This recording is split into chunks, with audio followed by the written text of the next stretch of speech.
Neither. Neither. Whoa, going crazy, Rabbi. Yes, today's Chavdala Teves. Oh. So we're going to speak about the Alter Rebbe. Okay, thank you. Very well. We will relate it to Mashiach. It's connected to Mashiach. We once had a student here, Elisa, that her parents were very against her. I think I could say that in all my years, that was like the hardest, most difficult situation a student ever had with parents. Very, very difficult. Anyway, one day, it wasn't parent Shabbaton, they decided they want to come to school and go to classes and watch and listen into the classes. And she was very excited because she was sure that after they hear the classes, her mother's going to register right away. Her father's going to put on a strival, they will have it real fast. Anyway, they sat all day long through classes, just listening, not asking any questions. At the end of the day, they said to her, "You have to get out of here as quick as you can." She said, "Mom, what, why? What did you hear? What was?" She said, "This is a brainwashing place." "Why are you saying that?" We noticed every teacher, as they speak, they're shaking back and forth like this. It's part of a technique to brainwash.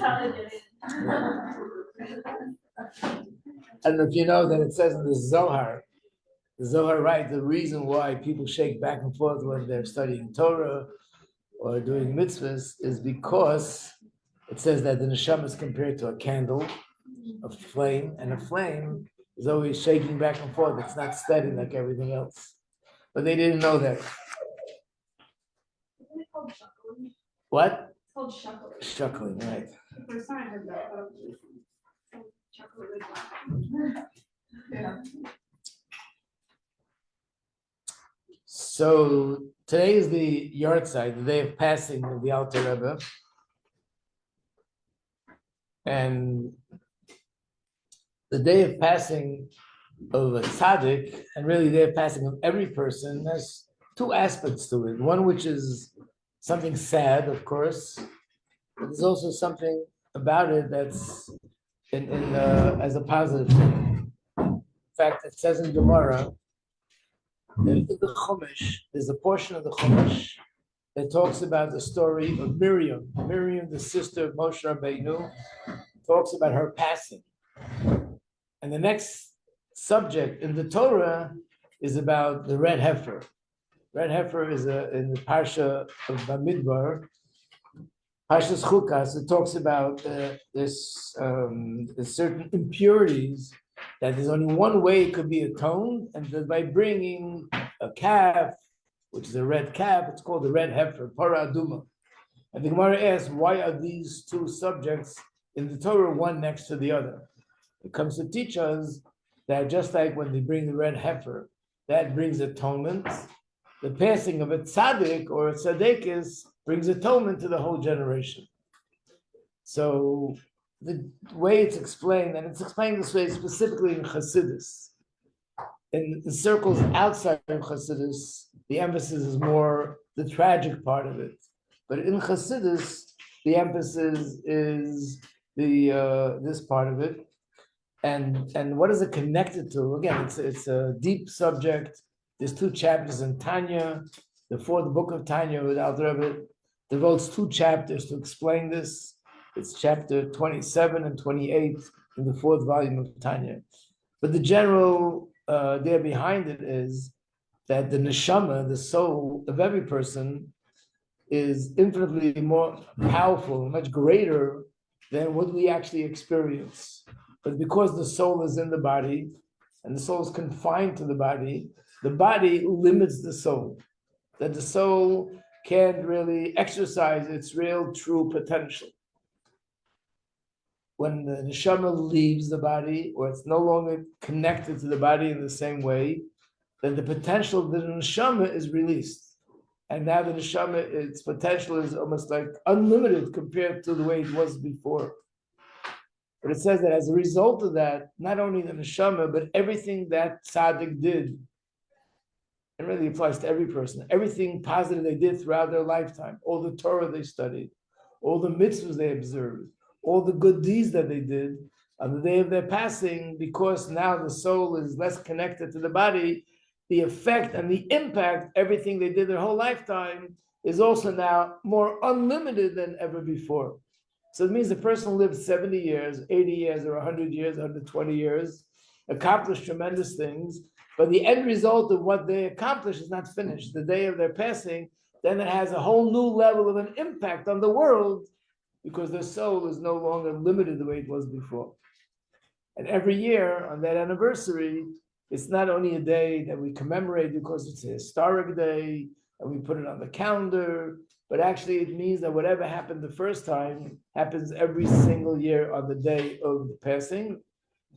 And on that day, not only does it happen, reoccur again, but it recurs every year more than the year before.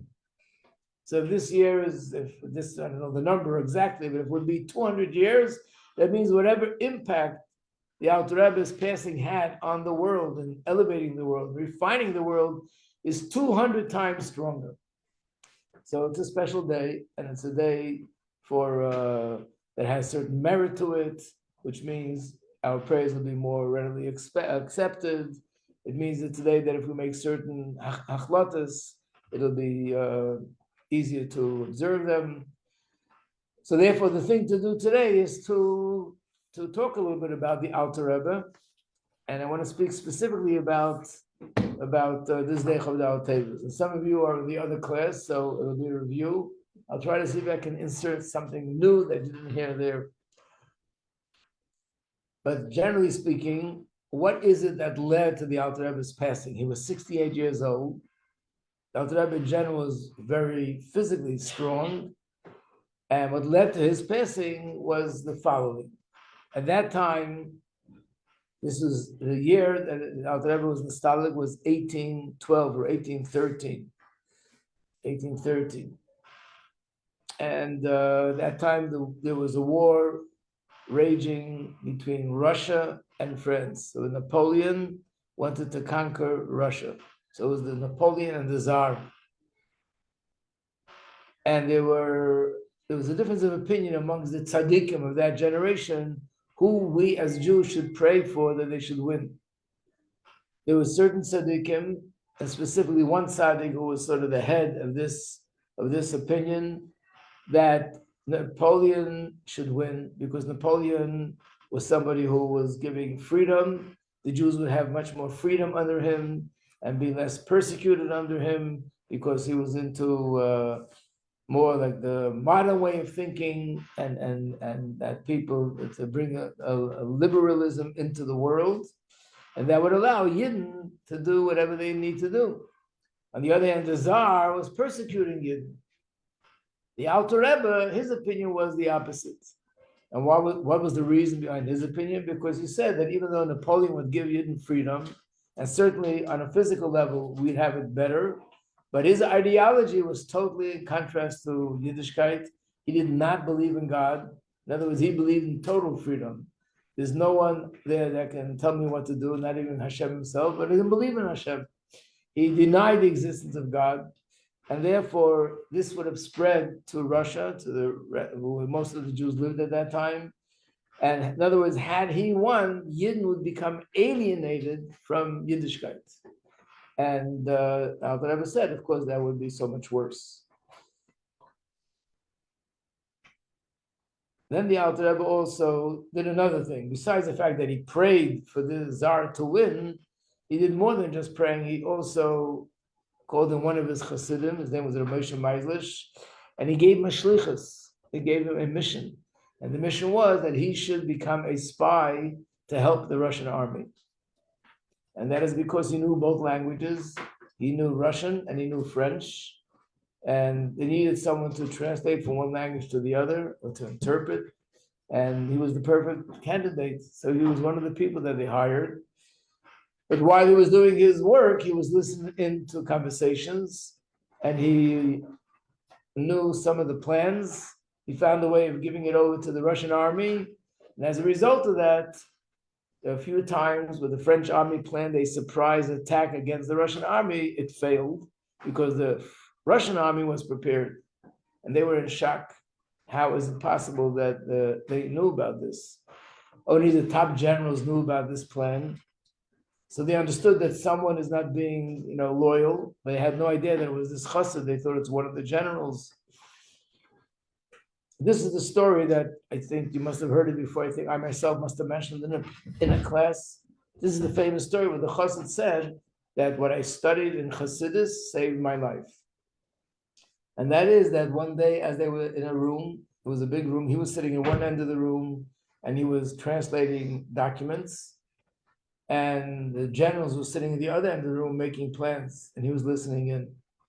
And then suddenly Napoleon walked in, the door opens up, Napoleon walks in, and of course he sees this Jew there, which is very surprising to him. And he says, "What are you doing here?" The next words that came out of his mouth is, "You're the spy." And as soon as he said those words, he put his hands on his heart to see how fast his heart was beating. Because if he was really the spy, he was really guilty, his heart would be racing very fast. And if not, then apparently he's not the spy. So the chassid said that because I was trained by the Alter Rebbe, that the Aleph Beis, meaning the ABC of a chassid, is that the mind controls the heart. My heartbeat was regular, as if he was sitting on a bench relaxing. And when he saw that, he dismissed it, basically to say this guy is clueless, because I think anybody who would be accused of being a spy, even if they were totally innocent, would still have their heart racing. So he said this saved his life, but otherwise, of course, they would have killed him on the spot.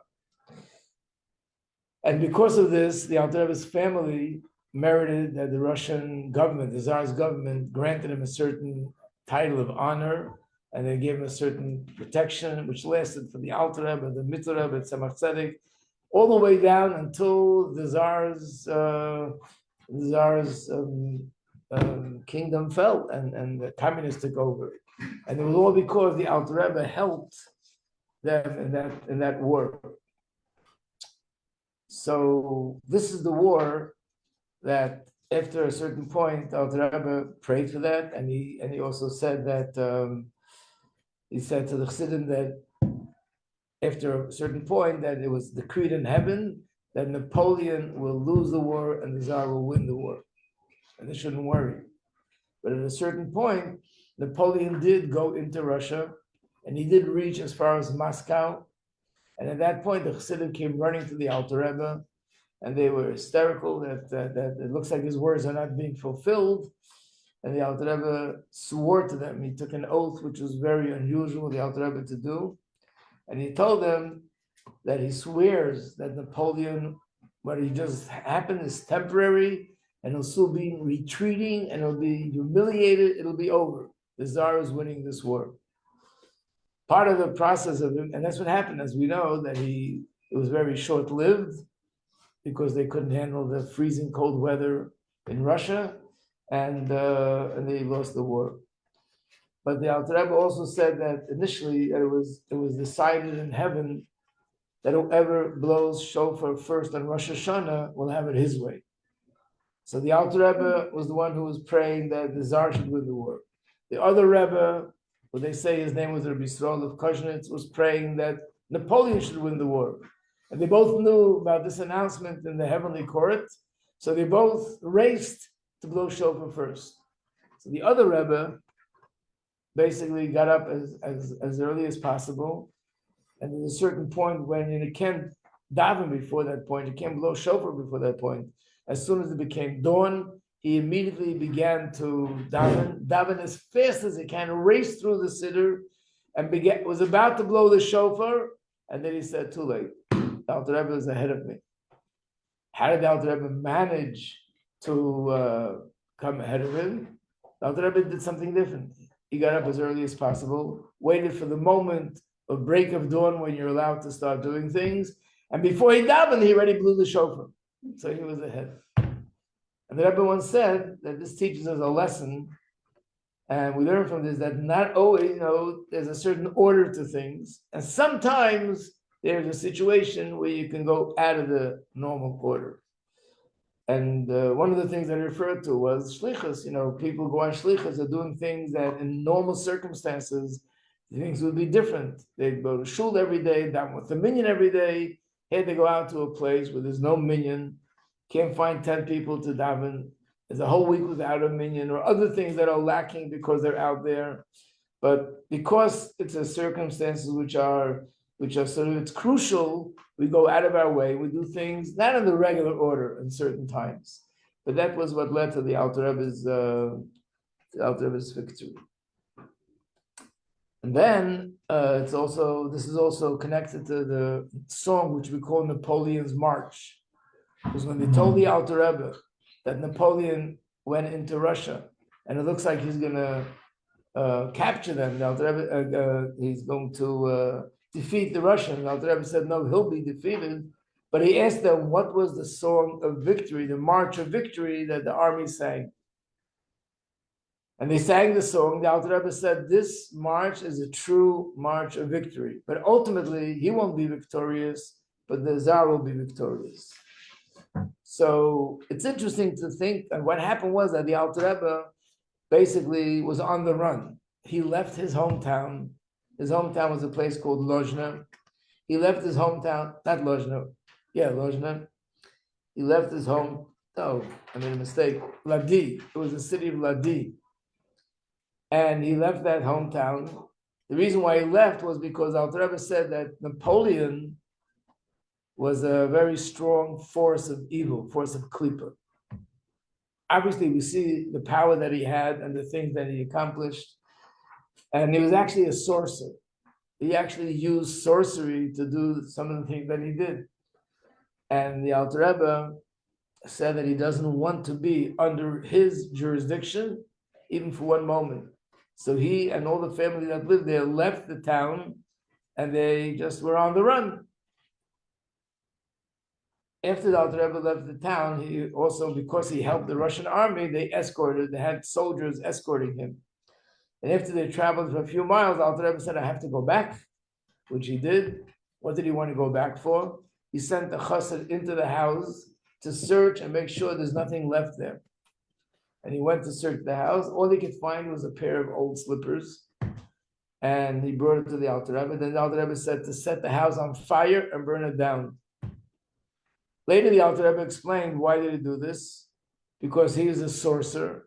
And if he had in his hand any object or any article that belonged to the Alter Rebbe, he could have used that to, God forbid, at least make an attempt to do harm to the Alter Rebbe. In fact, when he came into town, being that he was a sorcerer, he knew that as the Alter Rebbe and his spiritual force that's blocking him. So he asked people to show him where the Alter Rebbe's house is. When he came there, he was very disappointed to see that it's on fire. He tried to put out the fire and he couldn't, it was too big. But then he offered that anyone that would give him any article, any object that belonged to the Alter Rebbe, he would pay them a lot of money. Baruch Hashem, no one came forth with anything. But this is what the Alter Rebbe said. If he had something, who knows what he would be able to do with it. Which is something we'll learn about later, how we find sources in Torah that just having an object that a tzaddik held in his hand or was his possession, how there's a certain power of the tzaddik is in it. I mean, one of the stories, I'm just going to say this briefly, is because you learned about it in the parsha not long ago, was the story with Yaakov. Remember the story that Yaakov was wrestling with the angel. How did he come to meet the angel? It says the whole family went across the little river, but he left small vessels on the other side of the river. And he went back to get those small vessels. As a result of that, he met the angel and they had this confrontation.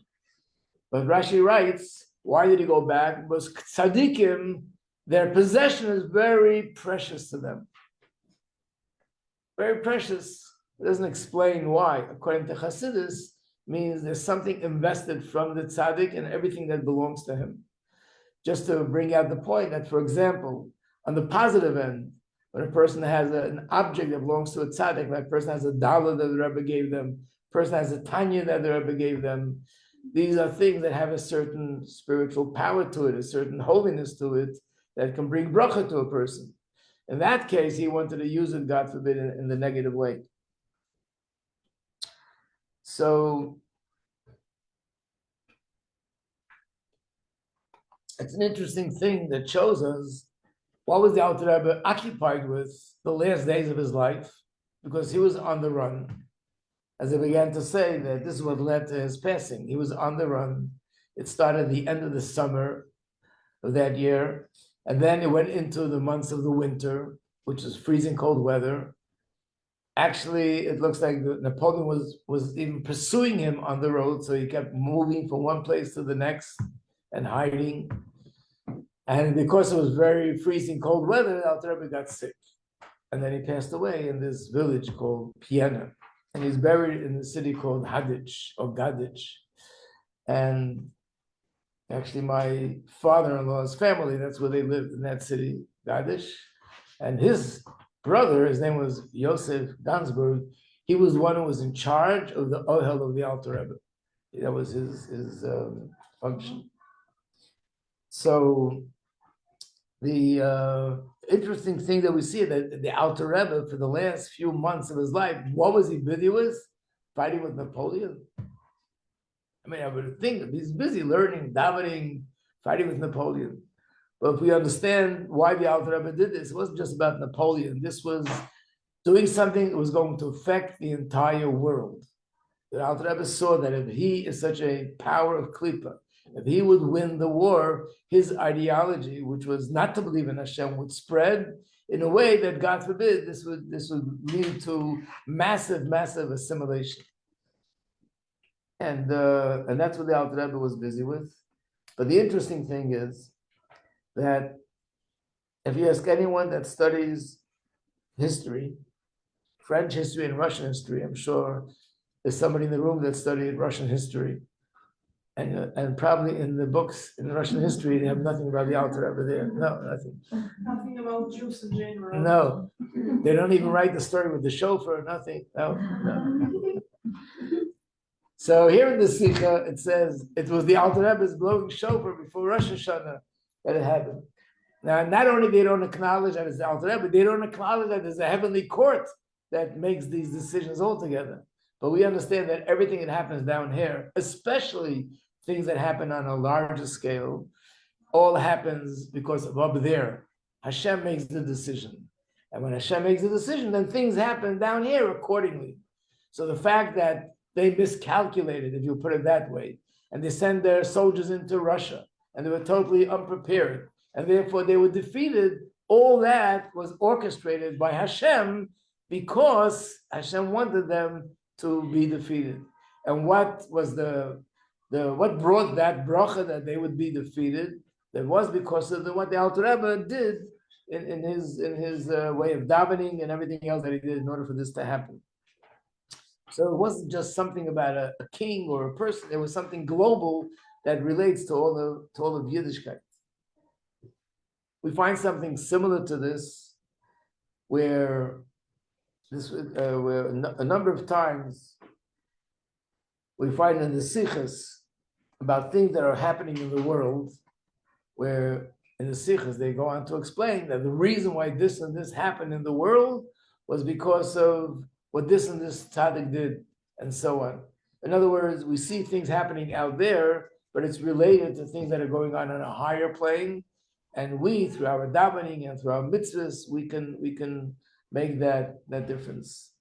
So one of the stories, when the Rebbe once spoke about this story with Napoleon, he also connected it to another story, which was something that happened in 1973.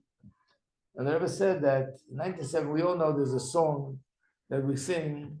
It's called Aderes Ba'amuna. And the tune is the tune of the French national anthem. French national anthem was composed during the time of the Revolution, French Revolution, over 200 years old. And how does Aderes Ba'amuna come to the French national anthem? Especially if we say that France was this klipa and Napoleon was a klipa. What are we doing singing Napoleon's march on Yom Kippur? And the answer is because that march of Napoleon was the Alter Rebbe asked them to sing the niggin, and the Alter Rebbe basically said that this march should become a niggin that Hasidim will sing, and by doing that, we'll be taking it away from them and transferring it to Kedusha, and they will no longer have that power. The same thing with the Derez Amuna.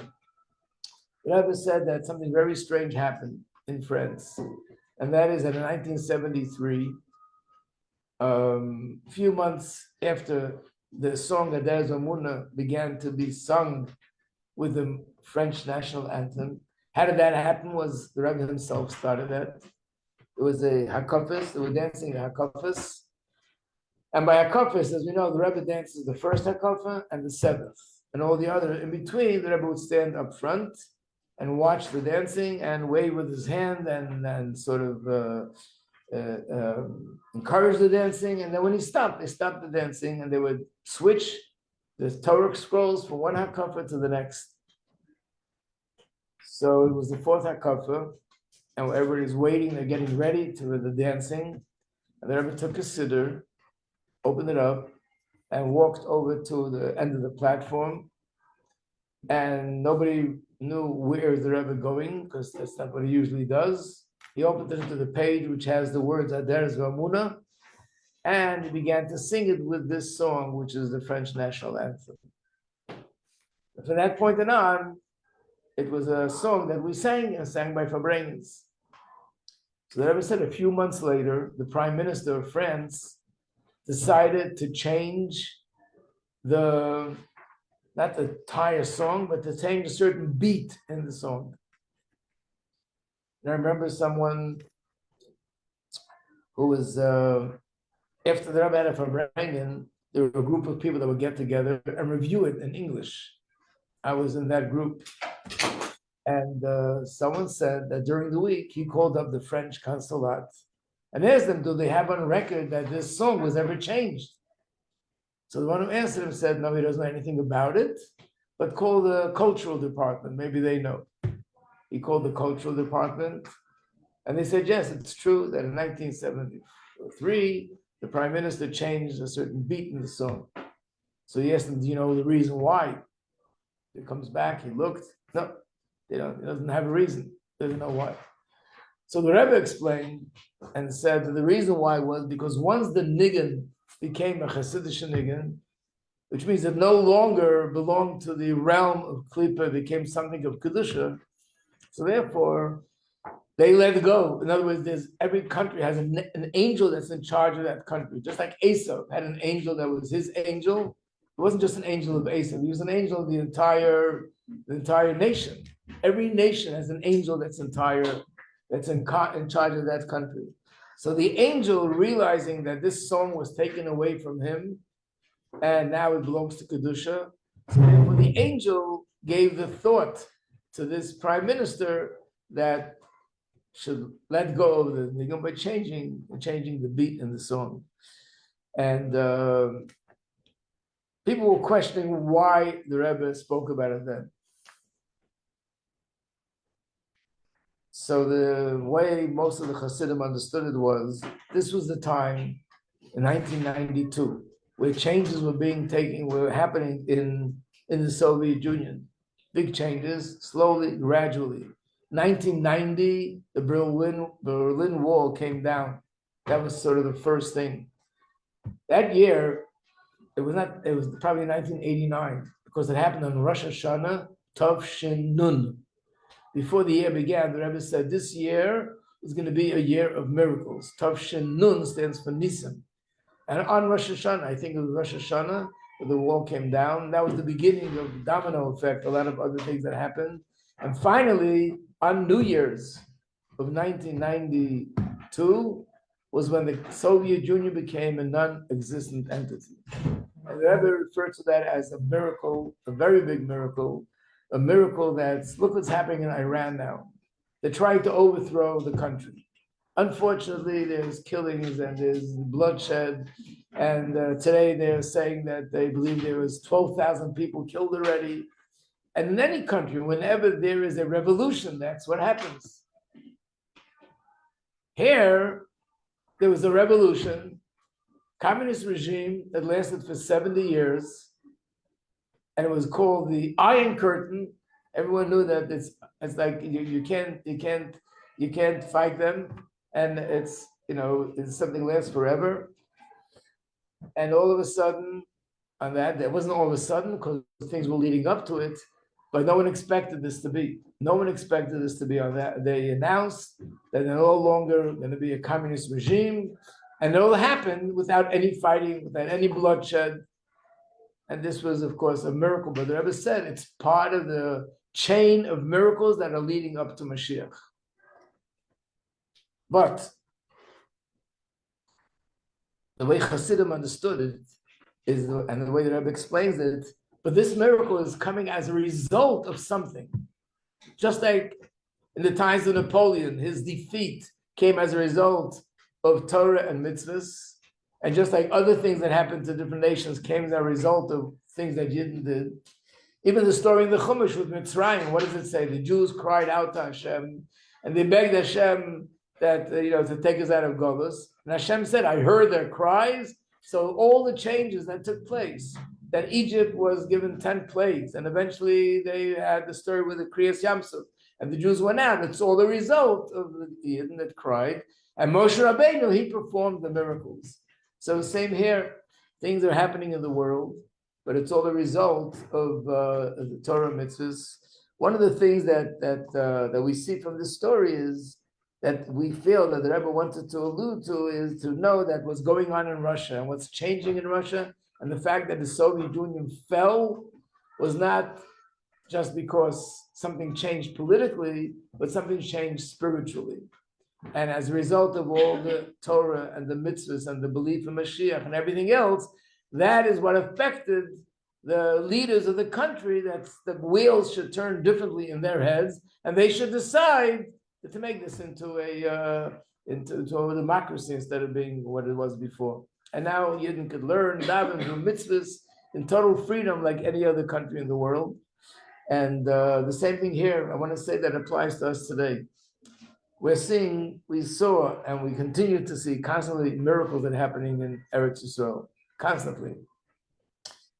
And we know that what happened in the 12-day war, every other day there's a new article that comes out describing how incredible the miracle was when Israel attacked Iran in those 12 days. And they had total freedom, and everything in Iran was totally, they destroyed whatever they wanted to destroy, and not one soldier, not one plane was hit. It was 100% success. These things are things that are like one of the things I mentioned in the class last week, where they said you can't say it's not probable, it's not too often, it just doesn't happen. The things that happen just don't happen. Just recently, someone publicized that his son has a Chabad house, I forgot where, and they're close to someone who works near them, not Jewish, and he works for the army. And during the 12-day war in Iran, he was deployed to go to Iraq. And what were they doing there? That if Iran sends missiles towards Israel, the United States Army would shoot down those missiles.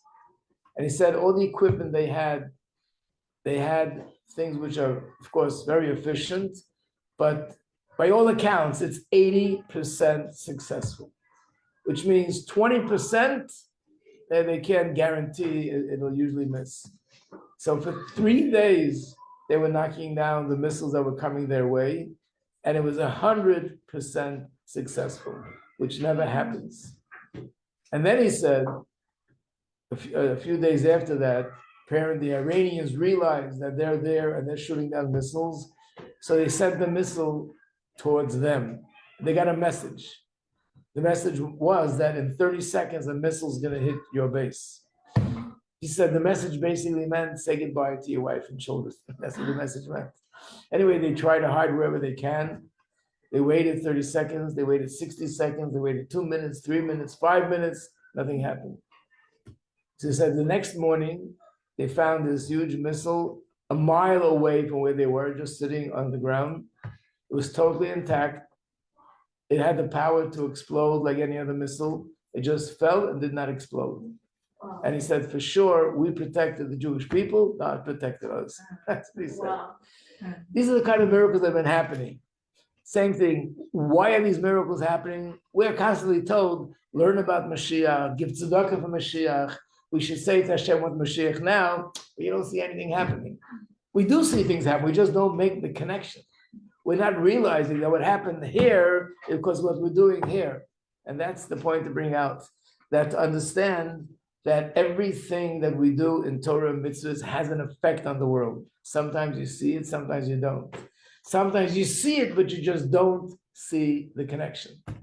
You know, it's like a little child would be standing somewhere and somebody would turn the switch on, and who doesn't know about the switches, and he'll say, how did the light go on? So I went like that, and the light went on. Okay. How'd you do that? I just go like that. Like when I go like this, it's gonna go off.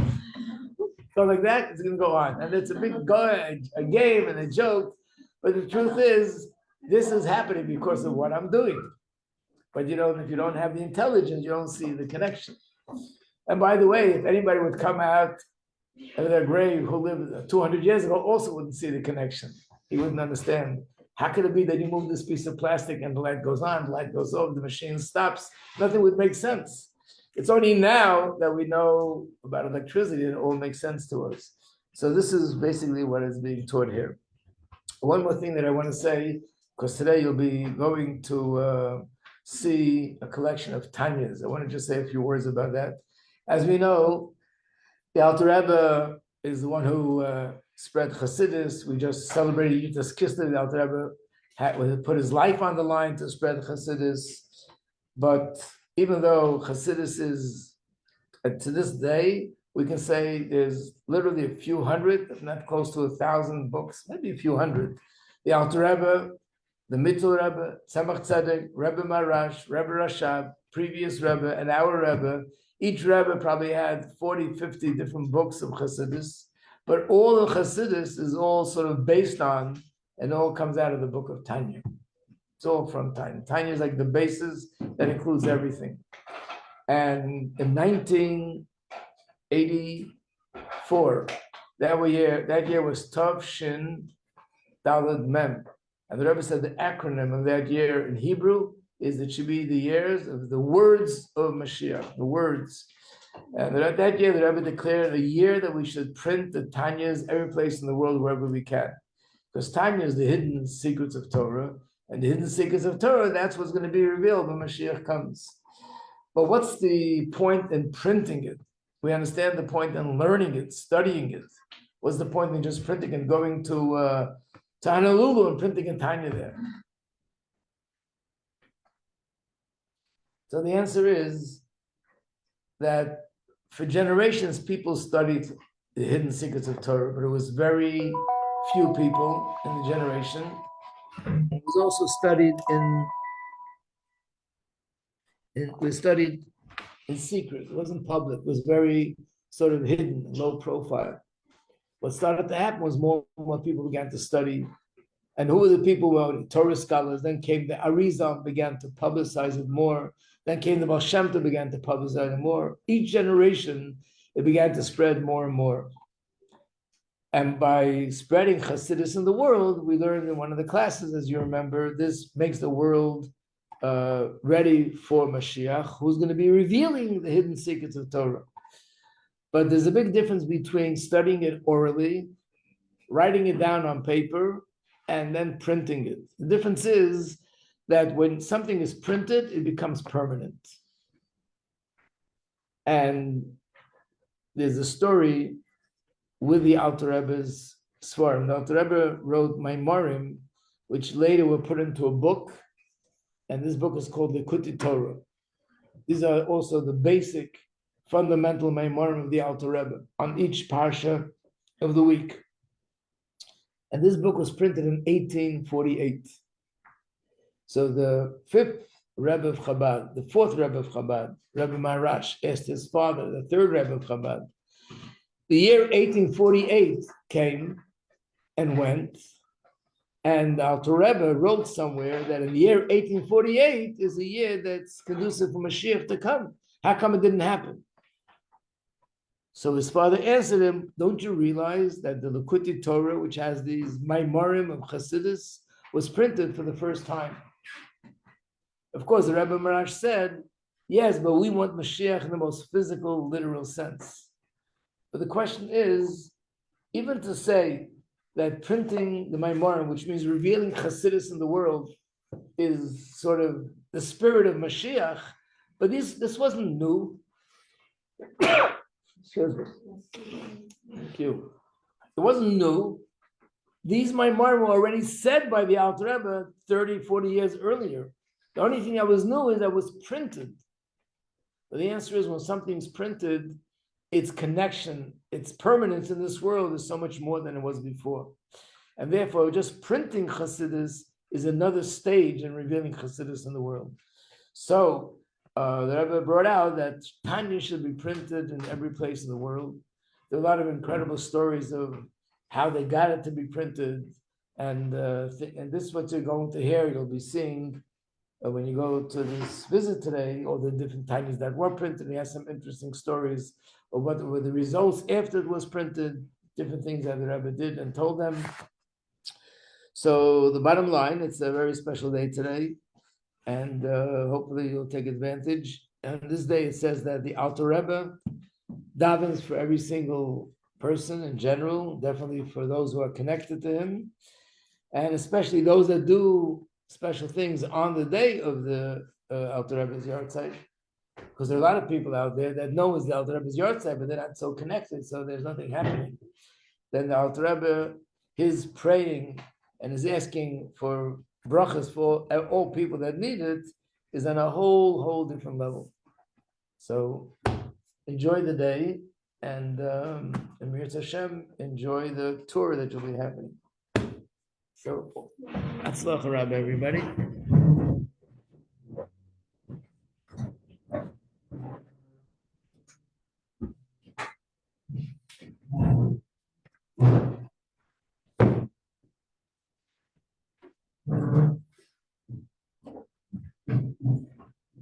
Okay, that's everybody.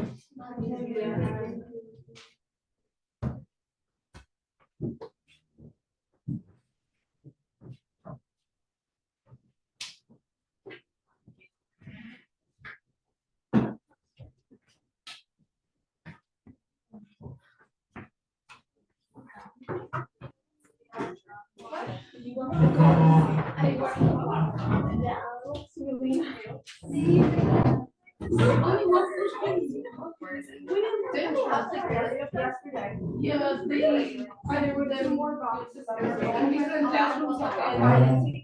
there. Oh, yes. And stuff was exercise for everything where I was down.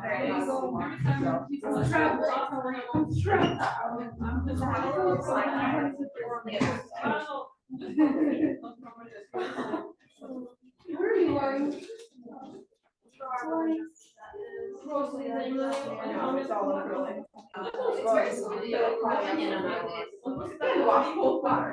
You're so silly.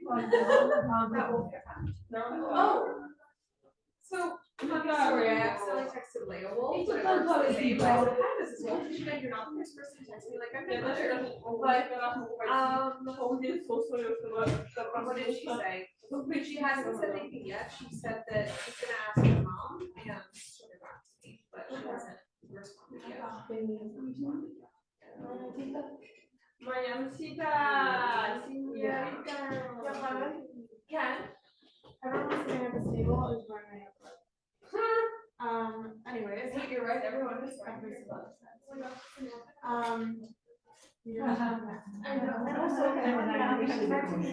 Oh, my gosh, Don't listen to me. I'll respond. I don't know why she's texting you that. She wants to bug me. She's not a bugger. She's bugging you. No, I'm just stop her all the time now. I'm gonna pull up. Oh my gosh. So I don't know Bailey's work schedule.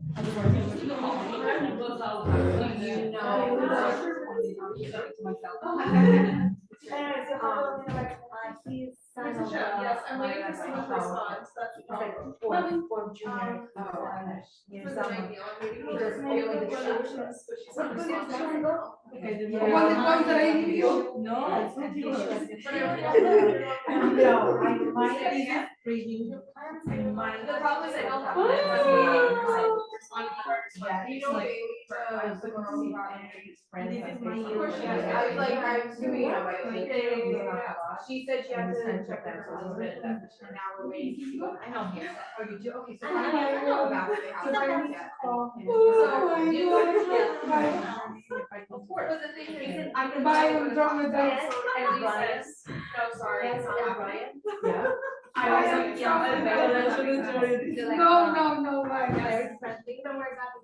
So, and how very over here. I was already 5 years old, watching Barbie, crying. Back and back. to the Yeah. Barbie. No, this is the start of it.